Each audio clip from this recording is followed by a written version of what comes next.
Today I'm in the West End of London. It's lovely and sunny, as you can see, and the reason why I'm here is to go to this impressive building behind me, the Langham Hotel. Now, the Langham Hotel was actually the first hotel in the world to serve afternoon tea. It was created by the Duchess of Bedford in the 1840s, and in 1865 the Langham opened its doors and started serving it. And it's still serving it in the same room, the Palm Court, today, over 160 years later. So let's head inside and see what the afternoon tea, the original afternoon tea at the Langham Hotel, is all about, and whether or not it is still as good today as it was back in 1865.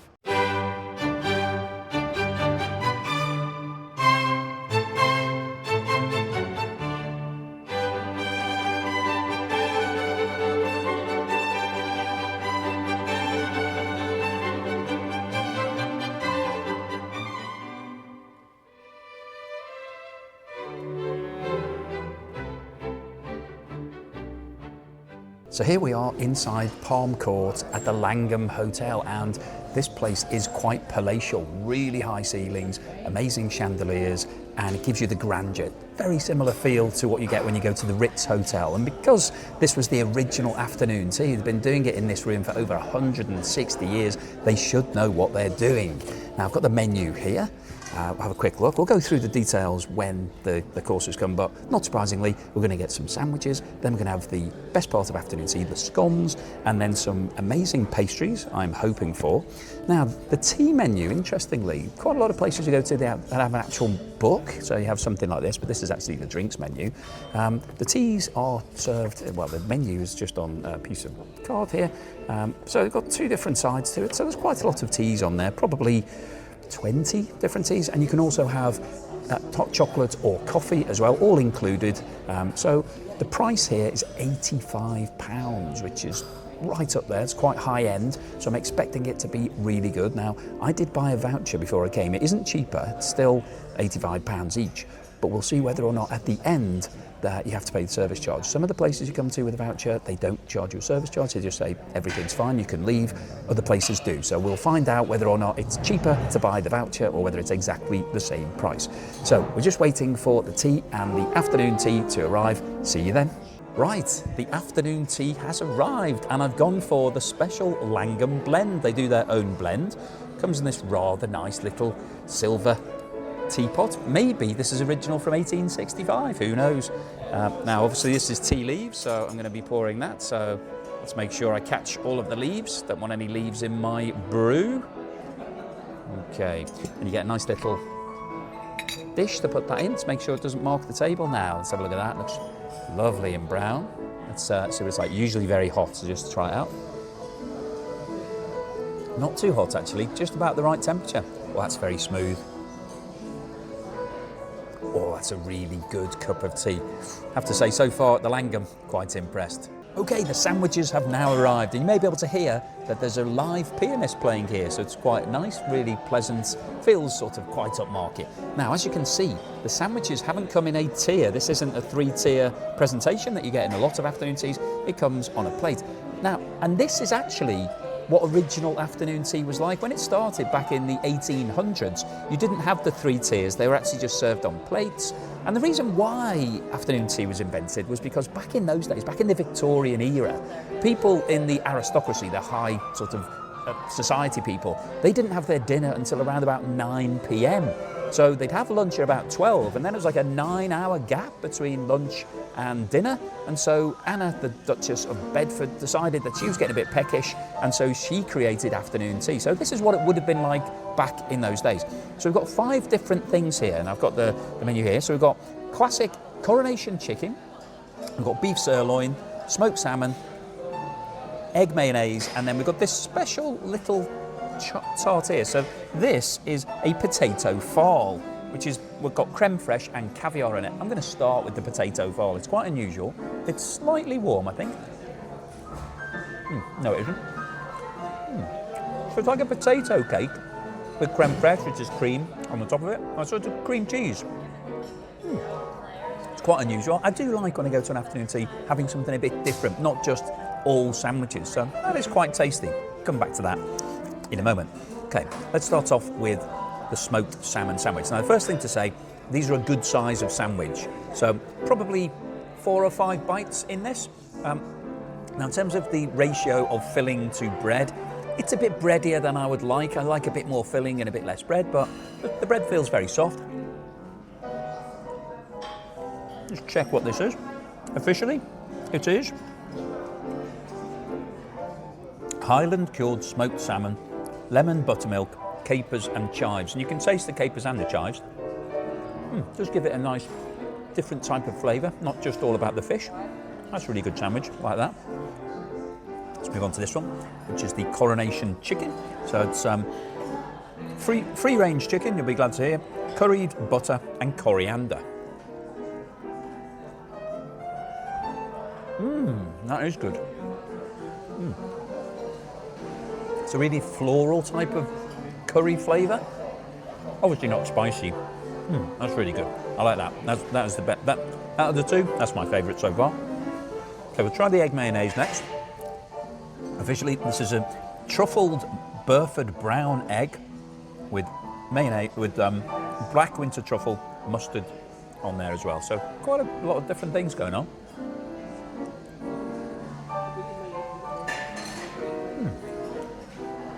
That isn't your traditional egg mayonnaise. That's they've lifted it.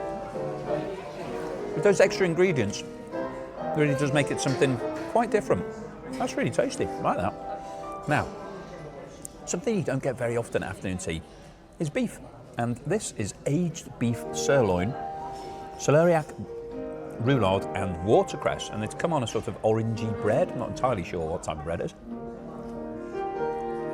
Oh, it's got a bit of sort of crunch in there. Sort of, just trying to work out what that is.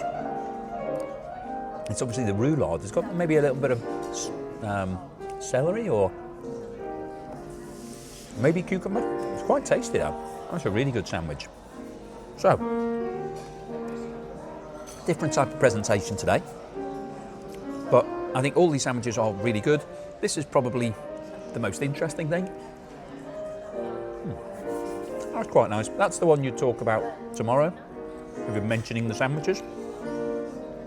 Not too many sandwiches. You can get a refill here, but only on the sandwiches. You can't get a refill on the scones or the cakes. It's just the sandwich course. So if you come and you're particularly peckish and you want another go on any of these sandwiches, you can just ask them to refill them and they'll do that. So I'm going to crack on, finish the rest of these. The cameraman's going to have their sandwiches, and I'll see you for the very best bit of any afternoon tea, the scones. Okay, so finished these sandwiches, and as I mentioned, you can get a refill on the sandwiches, including the nice little potato farls. So got that, so that'll be going into the doggy bag to go home. Now, interestingly, here at the Langham, they have a tea sommelier. So they actually have somebody whose specialism is teas. Okay, thank you very much. This is the white tea, which actually isn't, that was the tea sommelier, isn't on the menu. So it's not available to the general punters, but I asked if you had a white tea, and it's in a special menu that he's just brought over to me here. And this is a special blend for the Langham of Indian and Chinese white tea. And white tea is basically harvested much earlier than black tea, so it's a younger blend of tea. You can see it's very pale. It has a very, very light flavour. It's almost like flavoured water, but it tastes different to tea. Really refreshing, really nice, really tasty. So if you're coming to afternoon tea, why don't you check out a white tea if you haven't had one before? Something different. They've got black teas, they've got green teas, they've got all the different herbal teas, but white tea is starting to be one of my favourite things. So I'm going to have this. See you when the scones arrive. Okay, so something really interesting has happened. Here at the Langham, they don't serve the scones as the second course. They serve them as the final course, which I'm in agreement with, because I think the scones are the best bit. But the rationale why they serve the pastries and the cakes now is because a lot of people were coming for the cakes. They change seasonally, so every quarter you have sort of spring, summer, all of those sort of things. They change the cakes, and people were saying that they were a bit too full after eating the sandwiches and the scones. When they got to the cakes, they couldn't finish them. They were taking them home. They weren't as nice later. So they decided to switch around the order around about the time of the pandemic. So this has only happened relatively recently. It's not from the 1860s. So they give you the cakes and the pastries now, and then we'll get the scones at the end. Now, for anybody who's an eagle-eyed regular viewer, you'll know that it's quite often the cameraman's birthday, and today's no exception. So this is what you get at the Langham if it's your birthday, and this is a panna cotta, which comes with a nice little happy birthday sign and the candle on there. So happy birthday, cameraman. Let's have a look at these cakes, and they do look quite impressive. So we've got 4 different cakes here. I'm going to zoom in on that.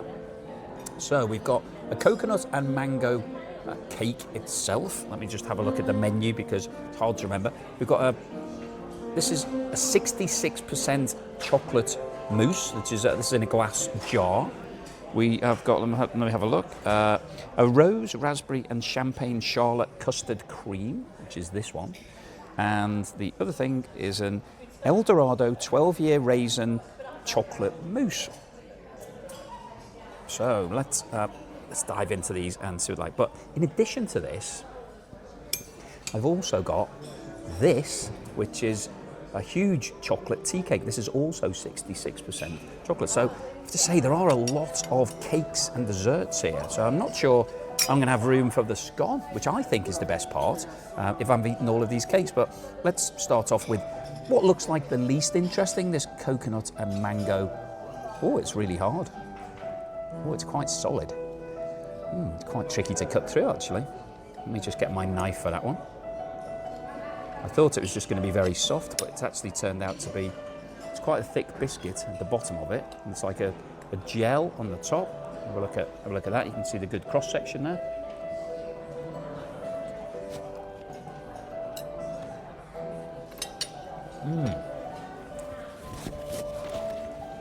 It's really tasty.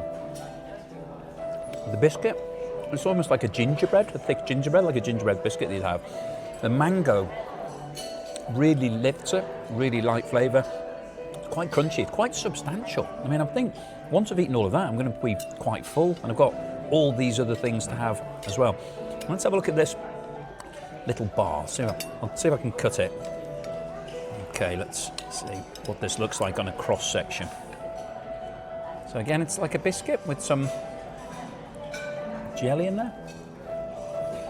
Oh, not biscuit. Very, very soft mousse. Like a caramel flavour. Very high end. I mean, I've said it before, but you can tell how good a kitchen is and how good the quality of the afternoon tea is by the standard of the cakes. And these cakes are first class. It would be very difficult to make something of this standard in your own kitchen. Let's have a look at this raspberry and rose mousse. Now, they've all got these sorts of solid biscuits at the bottom. So we have a look at this cross section. You see there, it's quite large, quite tall, quite a lot of eating in it.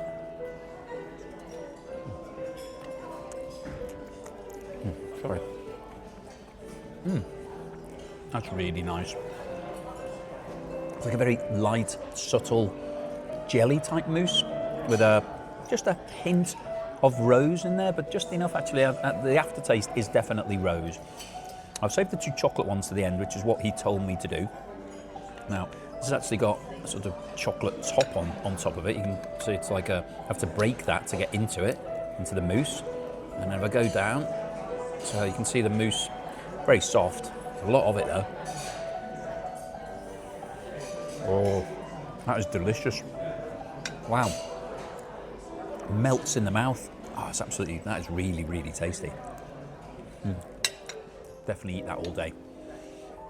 Let's have a look at this massive tea cake. He called it a tea cake. It doesn't look like a tea cake that I've had before. Let's see if I can cut this and get a cross section on it. Oh wow. This feels like it's going to be quite rich and indulgent. So you can see it's basically all chocolate all the way through. It's just, I mean, it's massive.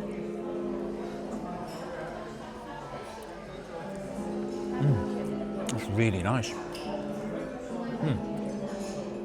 It's like a very, very light cake. So it's a sponge, but it's got a chocolate cream running through the top of it, and then it's got chocolate on the top. Oh, that's an absolute winner. So, individually, each one of these is really, really tasty. Collectively, it's a lot of dessert, it's a lot of sweet treats, and we haven't even got on to the scone yet. I have to say, The Langham is really smashing it here. The sandwiches were good, but they weren't anything to write home about. These cakes are exceptional. Very, very good. Definitely worth coming for.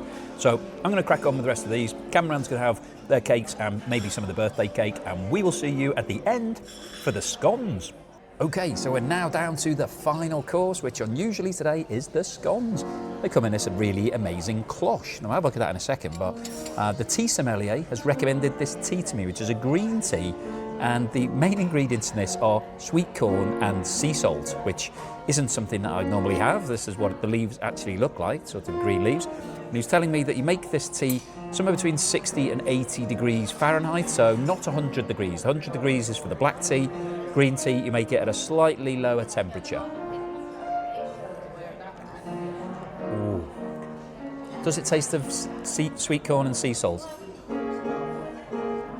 In a funny way, now that you've told me, it sort of does.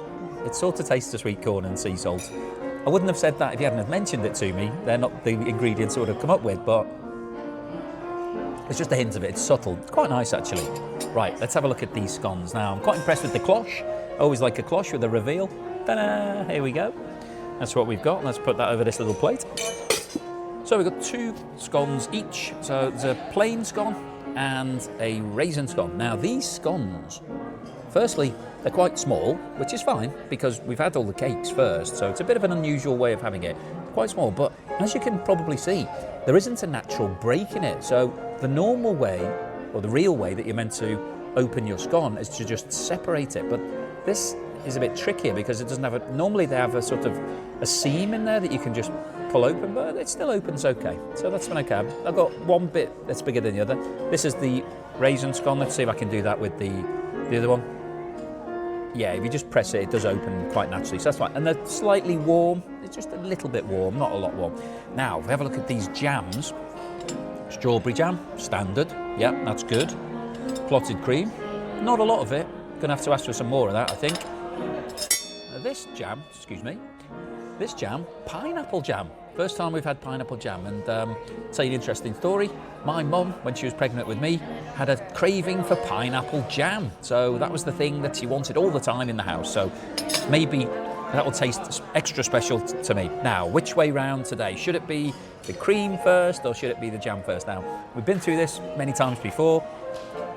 The rationale here is that whatever you put on second is the overriding texture and flavour. So if you put the jam on first and then the cream, it will be more of a creamier taste. If you put the cream on first and then the jam, it's going to be more of a fruitier, punchier taste.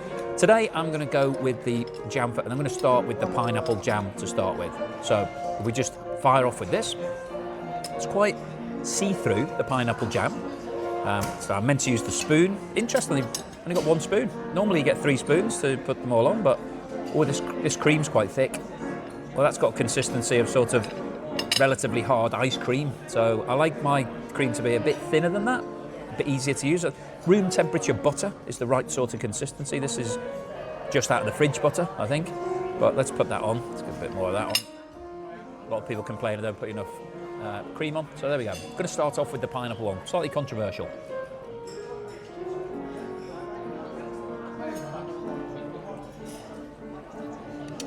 Okay, so what's the scone like? Nice consistency, holds up well, it's not crumbling. A little bit dry, but not bad. Pretty good. I mean, I'm getting a bit picky these days because I'm having so many scones. What's the pineapple jam like? No. Pineapple jam, no. It doesn't have enough flavour. It's not really powerful enough, so it's getting lost in between the scone and the cream. The cream's quite a rich, creamy texture, flavour. The scone quite bready. Not enough punch for me in that pineapple jam. Let's try the strawberry jam. Let's get a lot of that on there. Whack that on. Let's get this cream. This cream is a bit. I don't like the consistency of the cream. A bit. Not too happy with the cream. It's a bit too thick. Would like it to be a bit softer. Well. Ooh, that's way better. That's more like it. That jam is delivering. That is really punchy, really strong strawberry flavour. Works much better. The scone tastes better with the strawberry jam because it's sort of just in the background, the scone, whereas with the pineapple jam, you're tasting the scone more, so I was a bit more critical of the scone. The scones are okay, they're not bad. They're not my favourite ever, but they're not bad. That jam's good. The cream, a little bit too thick, it's a bit sticky. Pineapple jam, not really for me. But overall, the scones are a pretty good thing. Would I serve them at the end of the meal? Well, I'll talk about that at the end. So we're going to crack on with the scones. I'll see you at the end for the wrap-up. Okay, so here we are at the end of the meal. You can see that I've got a really nice little doggy bag. I've got 2 doggy bags, one for me, one for the cameraman. So got some of the cakes and the scones, and actually given me a little bit of jam as well to take home, which is a nice little touch. Now, officially you're not meant to take the sandwiches home, but they were left on the table, so you might find if you're looking in there might be the odd sandwich in there. Anyway, so, and I've got hot chocolates here, which is all included, so very nice, very chocolatey. So if you're coming, maximise everything, try everything out. You know, if you want a hot chocolate, you want a coffee, want some tea, give it all a go. So I've got the bill at the end here, and as I said earlier, I prepaid on a voucher, so it was £85 each, so it was £170 for 2 people. Now, I said, is there a bill? And they came over and said, well, officially you've paid for everything. It's an optional service charge, and the service charge is 12.5%, so that's £21.25. So I paid that because the service here was fantastic, so haven't got a problem with the service. And actually, if I just pick it up, I just dropped it, they gave me a pen. So the guy said, you can keep the pen if you want, so I've got a Langham pen, so I'll put that in the bag as well to take home.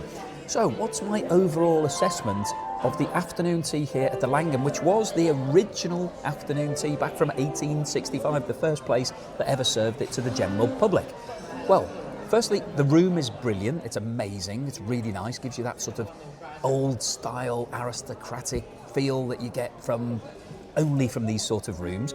The live pianist is a really nice touch, so that's just going constantly in the background. So I think the atmosphere is great. It's buzzy, it's lively, it's quite busy here, so you have to book in advance. So it's got a great feel about it. What about the food itself? Sandwiches were pretty decent, you know, I can't complain about them. They weren't the most exciting sandwiches, they were okay.